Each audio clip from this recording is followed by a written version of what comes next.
Hello, नमस्कार. तर लग्नघर म्हटलं की खूप सारी कामं असतात आणि छोटी-मोठी कामं ते होत नाहीत.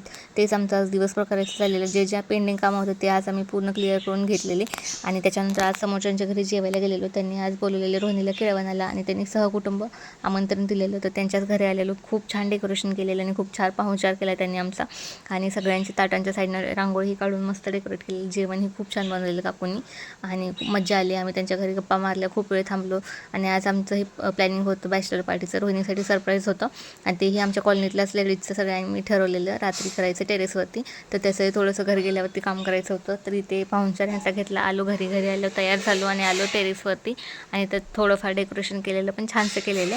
त्याच्यानंतर आम्ही सर्वच जण तयार होऊन कपडेही चेंज करून आलो वरती सिम्पल पण स्वीट असं डेकोरेशन केलेलं. केकही घेऊन आलेले होता.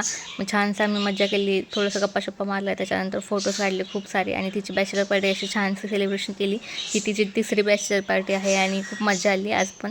त्याच्यानंतर सगळ्यांना आज आम्ही लंचसाठी बोलवलेलं दुपारी. मग सगळे आले, लंच केला. त्याच्यानंतर आजही खूप फोटो काढले. यासाठी एवढंच. भेटू माझ्या नेक्स्ट व्लॉगमध्ये. तोपर्यंत bye. Thank you so much for watching.